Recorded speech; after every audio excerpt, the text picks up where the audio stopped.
Hello and welcome to 10 Digital Marketing Trends to Track in 2019. This is a 1-hour webinar with Randy Lavick. My name is Laura and I'm one of the community managers over at the Coursera community, which is a free resource and a place for you to network and deepen your learning. The URL for the Coursera community is www.coursera.community. Professor Randy Lavick is an expert in digital marketing and how to use consumer and business big data to define, target, and develop high-value markets. He's an instructor at Northwestern University, and he helped Northwestern to develop the Coursera online specializations in social media marketing and content strategy for professionals. These are some of the largest online programs on marketing and content in the world. He's also founder and CEO of consulting company Marketing Synergy. Welcome, Professor Lavick. Thank you so much, Laura. Hello, everybody. Well, first I want to thank Coursera. This is my third of 3 webinars we've done on different topics related to digital marketing and social media.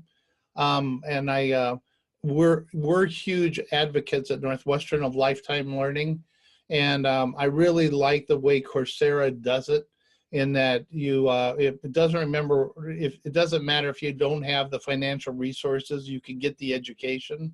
And I also love the idea of this community and for it to come up. So we're wishing it, want it to be very successful. A couple things about me: I am an instructor at Northwestern, and I also have my own company called Marketing Synergy, which is msinetwork.com. The other thing is that I'm also the head of the OmniChannel initiative at Northwestern, and it's a relationship with IBM where we use the tools of IBM to offer exceptional experiences to our students. And if you took the social media marketing course, you see that IBM not only supplied to us great speakers on areas like security and how to do social marketing well, they also allowed us to use a lot of their resources to help the education of the Coursera program as well. And so you're going to see in there references to IBM, but they're not sales things. They're actually things to help educate, because like Coursera and Northwestern, IBM is dedicated to lifetime learning and to help people keep abreast of everything that's changing. One other thing that I wanted to emphasize is I do have a YouTube channel, and you can go out there and subscribe to it, and everything that I'll be talking about is out on the channel. In fact, I reference it several times in the presentation. Again, these aren't things to sell you, but I'm a big believer in lifetime learning and putting everything online. So everything I teach in my classes, from how do you build a budget and justify it, to how do you build an entire digital marketing campaign, are actually series of online short videos to take you through the process. So those are available to you for free, and you might want to use them. So we're going to talk about 10 digital marketing trends for 2019. As I go through this, there's no prioritization. In other words, 1 is not more important than 9. These are just 10 things that we're watching at Northwestern, and we're also areas where you need to kind of follow the right things, because it's going to begin to impact business in the future. So as I go through it, there's a lot of citations. Again, that's why we gave you the Word doc, so you don't have to try to scribble these down as I go through them. Webinar 1 that I did was on technology and how it's changing social media. But keep in mind that today we have information flying everywhere. Things are going really fast. And the key is to find good sources of information, which I hope I gave you as we go through this. You're going to see things from Gartner and Forrester and McKinsey, as well as Northwestern and other sources, and IBM that are great resources for you to use. The second thing we touched on in webinar 2 was people are consuming content differently. I think it's important to look at the first one. 98% of consumers trust recommendations from other people. More and more that's becoming important, and I will reference that as one of the 10 trends. So the first trend I want to talk to you about is chatbots are here. When about 3 or 4 years ago, we looked at chatbots as a part of the engineering school, and we actually got some experience in it and how to put them together. But they're becoming more and more popular because they have great economic impact. They take some of the load off your telecenter and your customer service function by using automation to do it. So chatbots are really changing the way it works. This is a recent research by Gartner, said in a few years, 98% of businesses will compete on customer experience. And in 5 years, 85% of those will not be with a human being, but will be with a chatbot. And so one of the things that we need to do is to look at how this is going to impact businesses. So, we're gradually moving into the DIY customer service concept. In other words, I can go out and talk to a chatbot and get the answers to almost all my questions. So basically, if you have a process where you're answering and taking people on a mini journey, to answer questions that they have, that's where chatbots fit in. About 38% of businesses have introduced AI and chatbots, and it's going to continue to grow in 2020. So chatbots are just a tool you would want to use. Basically what it does is it takes the messaging, so from a smartphone, connects it to natural language processing, and from the social media marketing specialization, that's Seth Redmore and Lexalytics, he's an expert at that. Combine that with AI and you have the chatbot. And so the key is people are using chatbots to handle problems and complaints and give good customer service and to do it. So if there's a process that you have, you can train a chatbot to do that so that they can listen to a conversation on the phone or online to make it work. And so basically, I'm sorry. And so basically, I've given you a link to the IBM cloud to learn about chatbots, and I'll give you some other resources later on. But the key is I'd start listening to what's going on in chatbots in your industry to see, how you might be able to use it, because it allows you to be more responsive, be more consistent, and the chatbot, when they get to the point where it isn't something they can deal with, can then hand it off to your call center or your customer service function. Trend 2 is cybersecurity and privacy. If you've looked at what's been going on or watched what's going on with Facebook, and the challenges that they're having, you're seeing more and more indication that privacy is getting to be important, as well as the people relying on you to keep their data secure.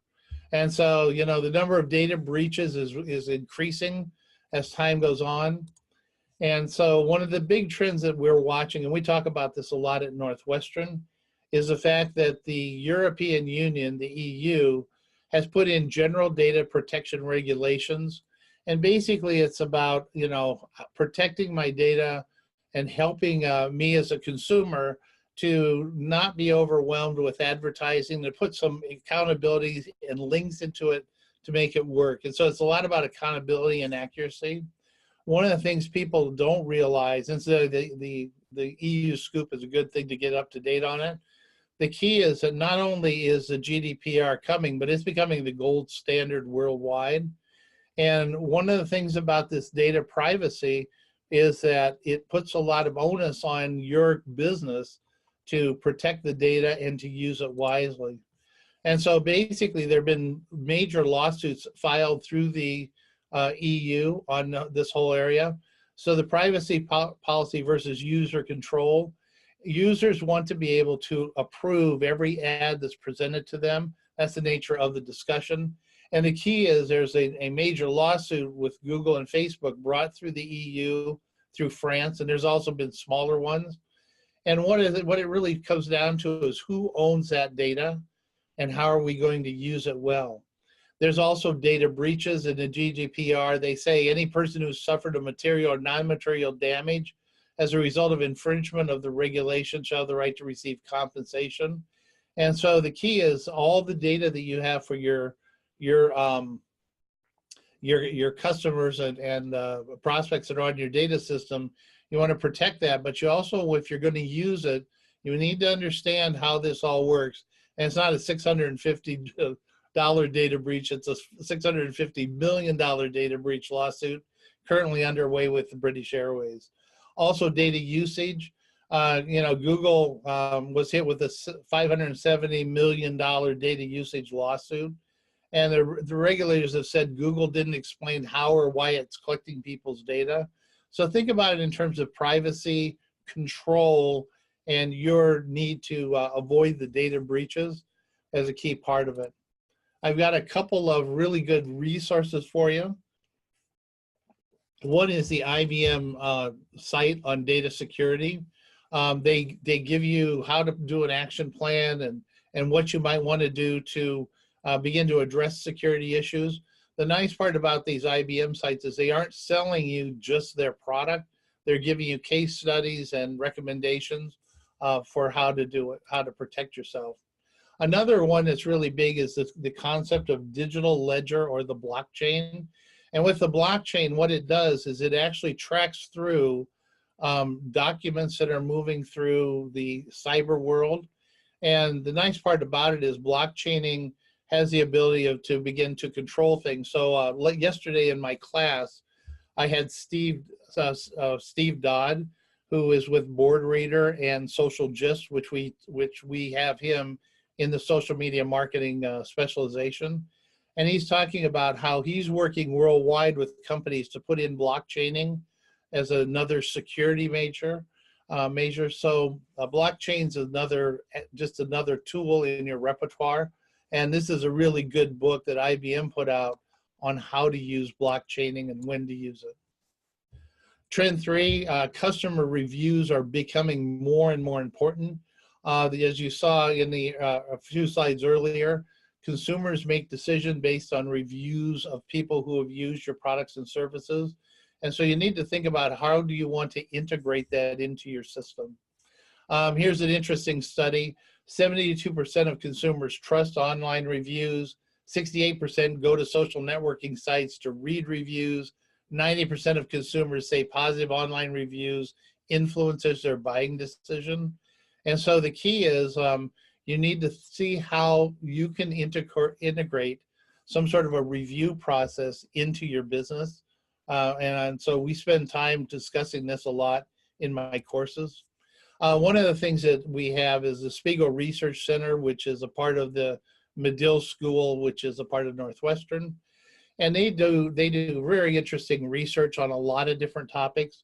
One of them that they did was with respect to reviews and the impact of reviews. And they've actually done several studies on this. And there's a couple things to keep in mind.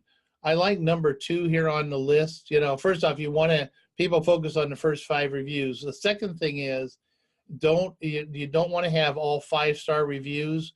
You need to have some negative ones. If they're extremely negative, you need to follow up with them and take care of whatever the problem is.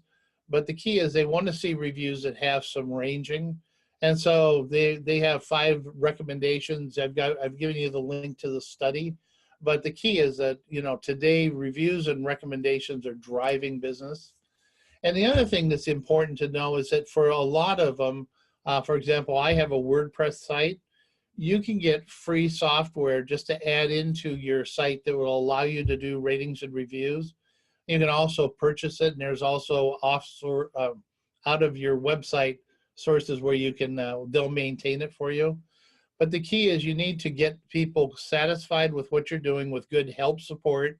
And then once they've had some experiences with your product or service, ask them for a review. And the more that you have, the better. And it gives people a good flavor. If you go out to every Coursera program, they show you what the ratings are. It's that important to the consumer journey. Trend 4 is that the consumer journey is being redefined. And so this is the new consumer journey from McKinsey. And the thing I like about this is what they're saying is that when people are triggered to action, by a trigger event that happens in their lives or a passion that they want to pursue, they open themselves up to an initial set of brands. And that says 2 things to me. First off, it means you've got to be out there in the social world engaging so that when they're ready to buy, they will engage with you. They then go through and they add or subtract brands that they want to consider. And ultimately in step 3, they make a decision and purchase it. Now, after that, they will go through a shortened process, but they'll still look for new things. But if they've had a good experience, that's where you want to ask them for ratings. They'll then, start the journey over when the time is appropriate for them. And so the key is you got to be there and be a part, and then be a part of the active consideration set. And really, if you're helping people to accomplish what they want to do, it pays big benefits as you go forward. The other thing, this is a study from HubSpot, and what they're saying is that not only is the journey changing, but basically what we look for is changing as well. I like this in the idea that as we're moving through the decision stages of awareness, consideration, which links over to the McKinsey, as well as decision phase, we look for different sorts of information and different media to make our decisions. And notice when you're in consideration, well, in awareness, you're doing eBooks, and you get some eBooks here from IBM, and you're looking for content from experts. Then as you move into the second stage, you're looking at webcasts and podcasts and videos. Then when you get to the decision stage, it's more hardcore, and you're looking for tools that will help you sort through the vendor options or the product comparison options to really figure out how it works. And you're looking for case studies and things like that to really make sure that you're making the right decision. So I like this idea of the flow changing and the types of things people are consuming in terms of content changing as they go through the process. And so we're always looking for ways to explain it, and for what media and what sort of things are they looking for at different stages in the purchase process. The key is that we've now moved into a world. When I started in marketing back in 1805, that's a joke, paid and owned media were the only things we had. We either owned the website and the telemarketing center and had collateral materials and things like that, or we would buy it and produce TV ads and TV and magazine advertising. We'd use alliances with companies to offer our products. Now today, earned media is becoming really central. And so that's really the subject of the social media marketing specialization, as well as the sports marketing specialization and the content strategy for professionals. What we're talking about there is how to use this new earned media effectively and mix it in with your other media. So it's something to keep track of. And so this is an example of how things are changing. One of the things we use is the concept of the performance funnel. Basically, you have a target market and a total potential value for that. You then end up with doing a program. This is a yearly program. What you're doing is you're driving people down through a performance funnel. And so when you start thinking about the experience that McKinsey talks about, you'll see that the funnel becomes really key. In this case, we drive everybody using a nurture marketing program, which we teach in the social media marketing specialization. We're driving them to a landing page, then you have to register, so a number will register. You then make an inquiry, purchasers, and eventually you get down to revenue. And so the key is that this model has to produce money, but also that you have to have good KPIs, key performance indicators, to make it work. And so as we're looking at the consumer journey, it's changing, but the components are still there for using and building funnels to analyze what's going on. And so I have a video out on my site where you can actually learn how to do a performance funnel and build KPIs, key performance indicators that outline the flow. But in the future, because it's changing due to earned media, I'm always looking for more and more information on how companies are using it effectively. And I think it's a trend that's going to be with us. And it's just going to constantly change as new technologies and new things come into play. Number 5 is search is changing. I made a reference in our last webinar to P0, and people immediately sent me questions on what in the world is P0, but that's really based on the changes that are happening. if you think about our clicking, our click-through strategy, and our search strategy, it's all changing. What's happening is we started with organic search, which is I put something into a search engine, it lists hundreds and hundreds of things that are relevant to it, with the most relevant being at the top. That's called organic search.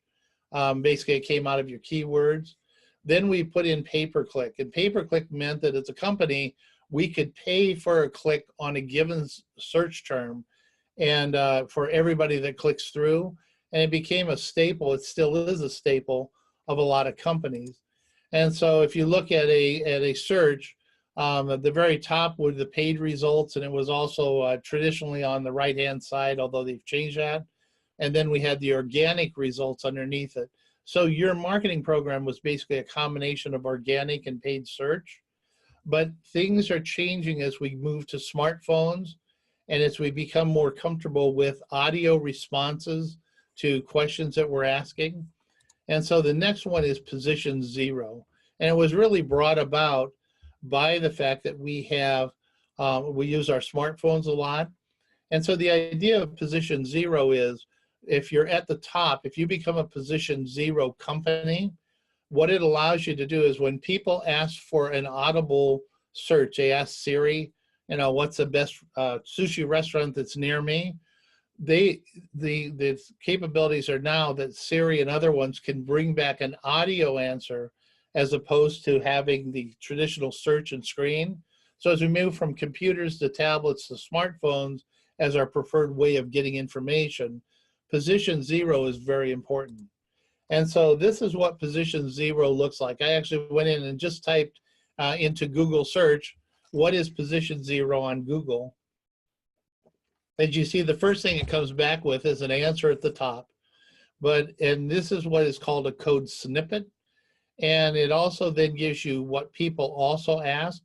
This is created by the Google search systems going out and reading different sorts of questions and pulling together the best answer for it. And that becomes a featured one. It's your feedback, and it's actually, you know, where people are going.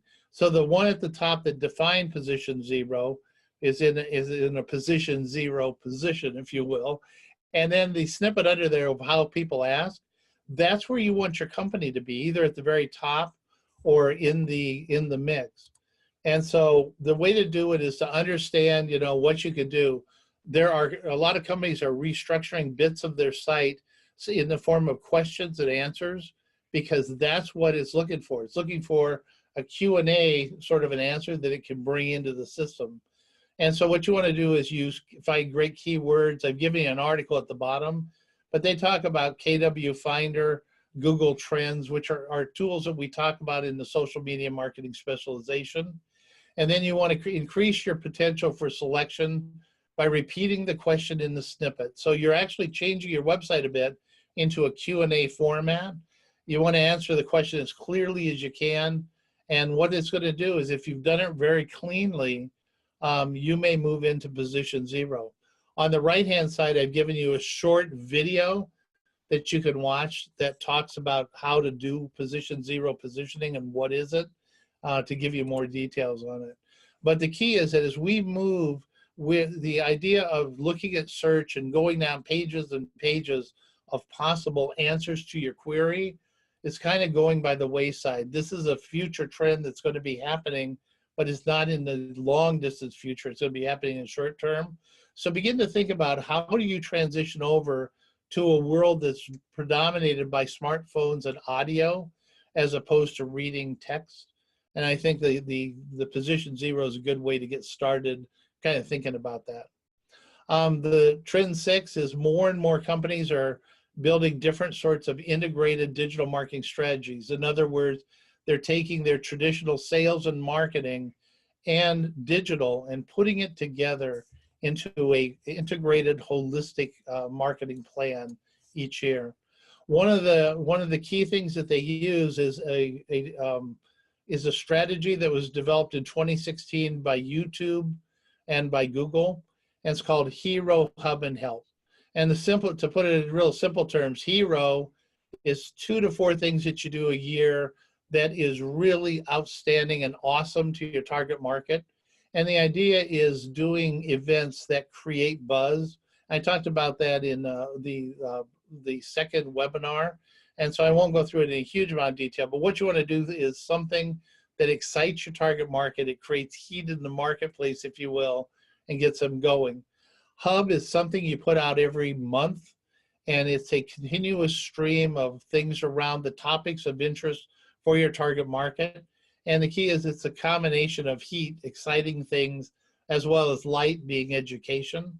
Then at the bottom you have help, which is basically helping the new customer best use your product, and everything from unboxing videos all the way through to tips that they could use, because you want to have them so very, very satisfied with your product and services, and that's when you ask them for a review. And so basically, if you look at it graphically over the course of the year, this way it looks. You've got hero content. You use traditional media and social media to ramp up excitement for when you launch that content. The hub is something that continues to grow your follower base every single month or every single week. And help is just there to support people. And so I also have a video on how to do this, but the key behind it is you need to think about how you put together things that excite the marketplace, content that is going out around topics of interest to them, and then you have help to get the customer satisfaction up to make it work. So there are a lot more ad agencies that are now talking hero, hub, and help, and it's becoming, because it's a very good holistic strategy, it's something you ought to follow and track. There's a lot of good YouTube videos on it, as well as good case examples of hero, hub, and help. Trend 4 is help is selling without selling. One of the things that is important is that customer service functions and satisfaction is becoming more and more critical to your business success. And so you need to, I'm working with a lot of my clients on, building a good help system to help people to move forward. And so basically what you want to do is you want to help them everything from the unboxing video all the way through. So it's how-to videos. It could be posts on relevant external content that'll help them. It's tips and tricks, it's podcasts to help me install it. And so, the key is if you don't do it, someone else will. And on the right-hand side, there's a link to an unboxing video for the very microphone that I'm using for this webinar. It's a great mic, but the key is, basically because the company didn't help, and other than the help manual that they sent me with the microphone, people went out and did the videos. What you want to think about is putting out video and podcast type audio on how to install your product, how best to do it. You could put out tips and tricks on how to make it happen. And so one of the things you could do is you want to develop this help content every time you upgrade your products or launch a new one. One strategy that works really well is visit the customer service and figure out what the common problems are, then produce an answer video that you can put on your website, because and people can consume it on YouTube and on your website to get the answers to their questions. Then you can also take that and publish it out through email and through social sites to let people know you've got these tips.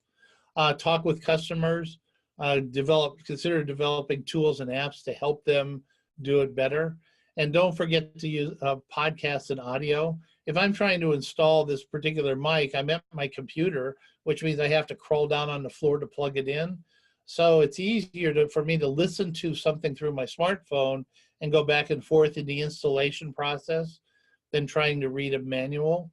So think about help content as something you can use video and audio for in very short bursts to give people tips, tricks, and answers to the things that they want to know to best use your product, which produces better reviews for you over time. So I spend a lot of time on help content, and I'm also always looking for great ideas in it, because I think people want that kind of customer service that's 24/7 highly responsive. And you can do that with video content as opposed to just relying on people calling in for customer service. Trend 8 is get ready for Gen Z. They're coming, they consume content differently, and it's going to be an opportunity to get to the market, but you may have to do some things differently in the near future to attract Gen Z. This is a great study from McKinsey, and what it basically says is that the Gen Z are into having one-to-one relationships and being live with people as opposed to as online as the previous groups of millennials were. And they tend to be, you know, a communications holic, if you will. They do use social, but they do it in a little bit different way. And so I'm keeping up with Gen Z is going to be important for our future. This was a study by the college group. And what they did is they looked at how how the Gen Z market consume media, and they tend to do it in a very different way. They use a lot of photographs, a lot of experiential things to share with their friends, but they aren't using it quite as you know, they're not using it as heavily as their as a millennial generation. What they're doing is they use it when they need it, but then when they go out with their friends and things, they'll shut off their phone and not you know, engage with people. So there's a lot of studies that are out there on the Gen Z market. This is one of them, and I encourage you to keep up with them because they're just doing things a little bit differently. Because when you think about it, Gen Z has never seen a world without the internet and everything connected, where the ones prior to that have. And so to a degree for the millennials, it's kind of an interesting new thing. For you know, for the Gen Zers, it's always been around, so they don't need to rely on it that much. So it's kind of a different way of going. Number 9 is AI. AI is transforming us in a lot of ways. About 3 years ago at Northwestern, we looked at putting in AI systems, especially for the entrepreneurial teams. We concluded that it wasn't that mature, but as we talked about in the second webinar, things are happening so quickly from the standpoint of technology. They're now very, very useful and very integrated into businesses. Basically, it can be used for analytics, for conversations like chatbots and things like that, real-time personalization. Gartner has done some great studies on it, but the key is there are just lots of ways you can use AI today. And so I've given you a link for a book on data and decision systems, as well as a study by Gartner. But AI is a huge area. This was a study by Gartner as well. And basically, these are the different applications that are using AI technology. So there's the intelligent one, autonomous things, drones and vehicles, augmented analytics, you know, building genetic algorithms based on data to figure out how consumers are behaving, AI-driven development, you know, building models to deliver better service as part of the chatbot world. Digital, there's digital twins, which is basically using AI to replicate the real world system to show people. So like my son's working on an engine, he can look at a 3D representation of that engine and it'll show him where he ought to go to fix it. The empowered edge is a part of IoT, but it's basically collecting content and delivering it for the device to work better. Immersive experiences, VR and AR, virtual reality and augmented reality. We also have the blockchain, smart spaces, and then underneath it is privacy and ethics. That's that whole privacy discussion, and quantum computing, which are things that are coming. So basically, there's a lot of things that you can do with AI today. And so it's a big trend for the future. One of the resources I love to use is a free one from IBM called the Institute for Business Value. One of the things that's hard with new technology is finding case studies and examples that are relevant. This is one of my go-to sites. So what it does is you could, for the Institute for Business Value, You can look at technology by industry as a part of it. That's all free. The next thing you can do is look at specific things like Internet of Things or quantum computing, things that I just referenced from the Gartner studies. You can also look at it by level of, by what you are, whether you're CMO or CIO, and it changes stuff. The C-suite studies are great. And then you can look at it for a particular region. And so one of the things that's nice about this tool is you can go out and keep up with new technology. This isn't selling you, it's giving you case studies and great examples from around the world for different technologies that are impacting, including AI. They also, IBM has, and there's a number of these courses, Coursera has a number of courses that are designed for blockchain, for AI, and for a lot of other things. And so you can actually use Coursera wisely to keep up with these trends and to get deeper in it if you want to do that. Also, IBM has just published a new ebook on artificial intelligence and cybersecurity. And while they're called for dummies, I think they're actually for really smart business people. It gives you an ability to say, here's what it is, here's how it works, here's how you can apply it. And all of those things are really important for our future. The last trend I have is to think dim and omni-channel. One of the first lectures I do in my course is the movement from DAR to DIM. You know, in the traditional world, we thought of data at rest. We analyzed databases that were fairly static, even though we were updating them every day or something. And we looked at basically static data. Today, the world is data in motion, and you need to think about how to do that. If you look at, if you've gone through the social media marketing specialization, in the second MOOC, we do a whole lot with how do you analyze real-time activities happening in social. And we also do a bit of that in the content strategy for professionals. And the key behind it is that data is moving all the time. We've got to begin to sense when things are happening. If there's a crisis happening, we need to address that in very real time on social. And more, we're looking to how do we integrate all this together. So data in motion and omni-channel are two key trends to keep track of. And so, you know, the idea is we create content and we can market it. You know, our new model for digital, which was the subject of the first MOOC or the first webinar. We also have curated content that we get from influencers and experts that we then amplify for them.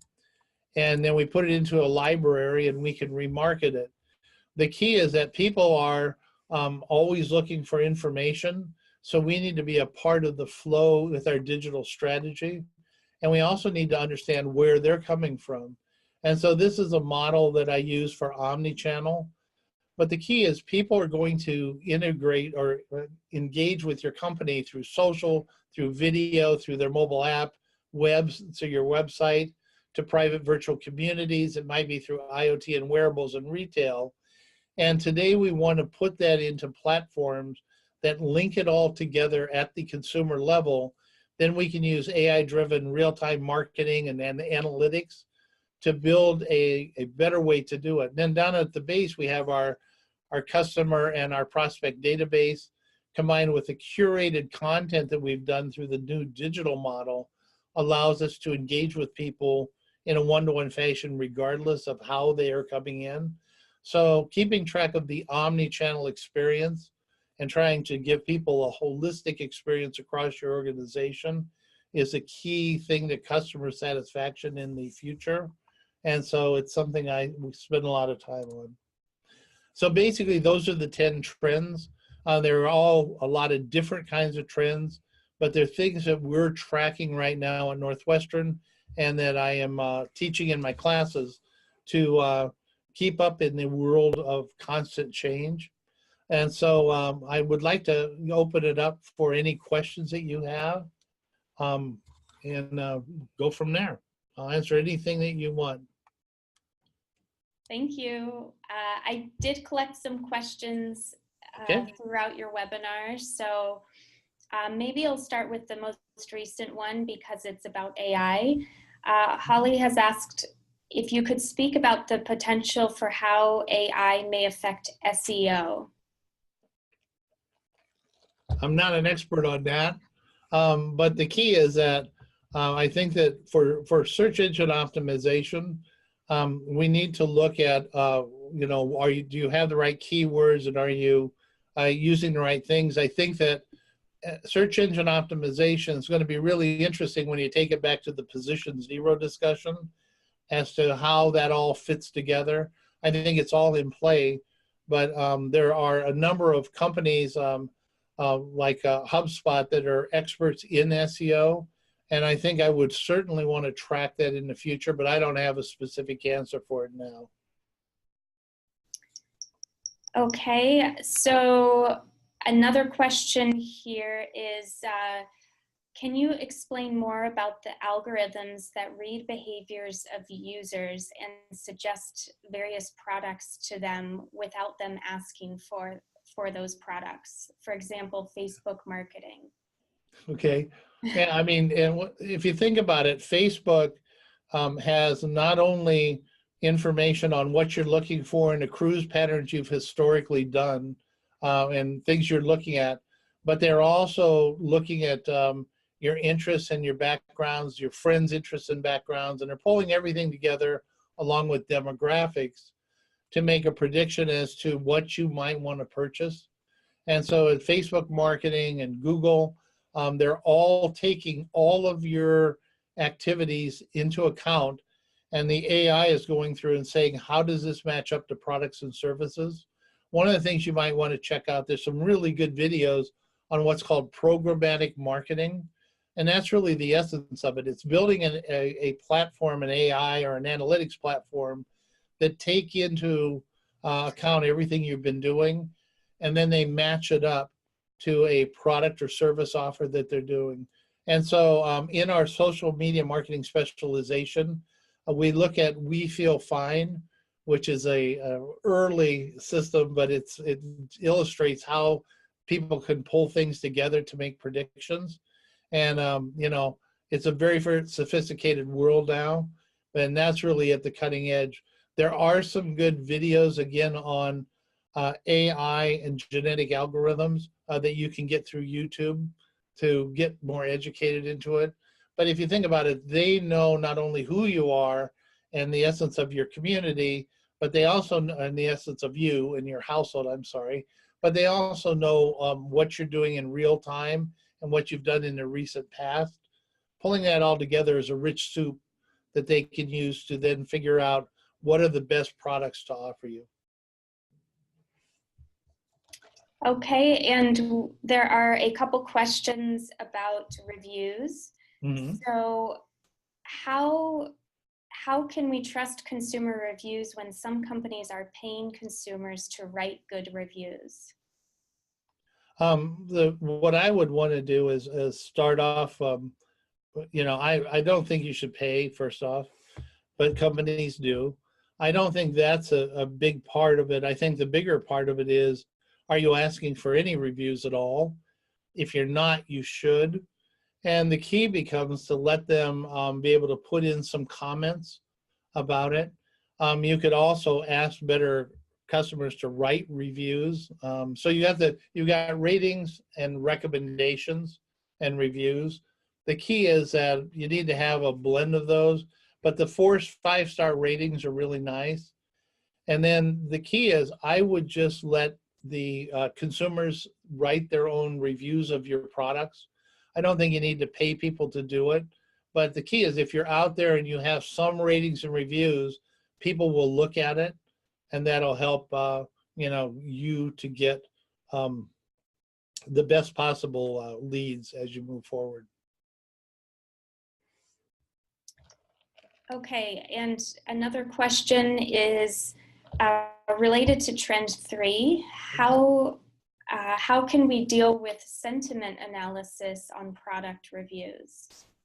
One of the people that talks in our social media marketing MOOC is Seth Redmore of Luxalytics. They are at the cutting edge of sentiment analysis. And one of the tools that you receive in the social media marketing specialization is a link to the Lexalytics system.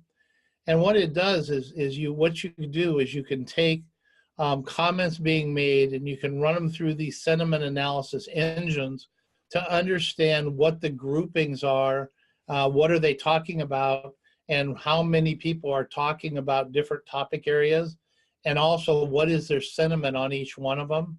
I recently completed a analysis for Argonne Labs where we asked them where we asked the scientists open-ended questions. We took each question set, ran it through Lexalytics to figure out the sentiment for every topic being discussed within each one of the comments areas on the survey. And then we use that to figure out what is it that they're satisfied with, what is it they're dissatisfied with, and focus the resources to address the dissatisfied levels and areas. And so I like the idea of sentiment analysis being a part of it. Lexalytics has some nice systems and ways to do that. Okay, a couple more questions here. What has the acceptance level been for chatbots? The interesting part is from the studies I've read and some of the research done at Northwestern, a lot of people don't even know that they are being talked by a chatbot. But the key is if you have a good structure as to how you would answer questions, you take them on the right journey, it's been very well accepted. Where chatbots become a problem is if you get caught into a loop and you can't get out of them, or they really aren't addressing your question. So I think you have to think through and be really cautious and really thoughtful in building the information that you put in the process you're taking them through. But if you do that, people tend to like it. I think that we're seeing the trend that by next year or the year after, a lot of your engagement will be with chatbots, but you may not even notice it. Okay, and what is the likelihood that the US will follow suit of the EU in strengthening consumer privacy laws, even in light of recent events? And how will that impact how we can market to them? We've spent a lot of time looking into this. First off, the EU is really giving us the gold standard, and because most companies are international, they use it. I gave a talk last week to a group of engineers who are worldwide. We actually had people, where all I saw was their tablets with their face, but the number of them were from France and the EU, and they talked about how it's difficult, but it's going to come over in some form. I think the breaches and problems you're seeing at Facebook are going to drive us towards that. And so the government's getting ready. They're looking at building a privacy policy for the US. It'll go in some of the directions of the EU, but also in other things that make it more unique to the US, but it's coming. So I would get ready for it, and I would look at what they're doing in the EU and some of the lawsuits being filed, particularly in France, as a way to get an understanding as to what's going to happen. But it will happen here. It's just a question of time. So there's another question, or a couple questions that I think are very related to that last one. So I'll just go ahead and read it, and if you have anything to add, go ahead. What are trends in online privacy? Are we heading to a more transparent online identity and people tending to expand their online involvement, or are people going to be limiting their online presence due to increased demands for personal privacy? Okay, tough question, but there's a lot of options on the table. Let's take it through. The trend is that people want online privacy. They want to understand, when we go through, one of the things we teach is if you get a service or a product for free, like Facebook or Twitter or whatever, you're the product. And so they're going to be using your stuff to send ads to you and to use it for other applications, both internal to the company or in the case of Facebook, actually selling it, you know, to Cambridge Analytics and other things. It's really a tough thing. I think that in that area, we are going to see a move towards privacy. I think there's a move towards, if you're using my data to give me an ad, why don't you pay me to watch the ad? So there's a monetization piece that's going on. But the interesting part, and it's just started, if you read Wired Magazine back a month, they actually had a thing on new systems that replicate Facebook and Twitter, but they're all encrypted and they're all private. So I think what you're going to see is a trend of people moving to private sites, maybe even paying for it, to get encryption so they can talk to each other and get control of you know, the ads and the things that are given to them. And so that's one thing that's going to happen. I don't think people are going to necessarily stop being online. I think that's too ingrained in our culture. But I think they will begin to look at sites that are private as a better way to do it. And so you even see now Facebook is saying, we're going to go private and we're going to build in encryption security into our system. Whether they do that or not, I don't know. But the key is that that's where things are headed. And so people want control over their privacy. Part of the EU's movement is that they're actually saying, if you're going to advertise with 100 companies to me, let me choose the ones I want to see. And right now, as one of the ladies from France in my engineering group said, that it's really clunky right now. I think we're headed that direction. We just have to figure out how all the pieces fall together. Okay, and right now there's just one additional question. Okay. Can we use Hero Hub help for any product line? The answer to that is yes, and you can use it anywhere in the world. I believe you guys, you're from India, and there are some great, I just put together a course for Northwestern for India, and there are some great Hero Hub and help case studies being done. And so if you go out and you look, there's a ton of case studies for India and everywhere else in the world. Look under Hero Hub Help and search under Hero Hub Help or Hero Hub Hygiene, Hygiene, because that's the way it was originally termed by YouTube and by Google. And so put it together, you know, there are some great subjects, but the idea is, if you're going to, for any product line, you're going to want to do a couple things that'll bring new prospects to you so that you can develop them. That's Hero. Hub is giving them information about things that are more topics that are important to the target market.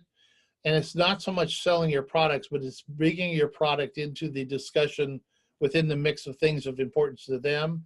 And help is just basically shooting for customer satisfaction and then reviews and ratings. So it works with any product that you want. Well, I want to thank you, Laura, for you know, allowing me to present this. I think there's some interesting trends that are happening. And these are just things that I'm just constantly looking for influencers and talking about, because they are things that are going to impact us in the future. So thank you all for attending, and thank you, Professor Lavick, and we look forward to seeing you next time.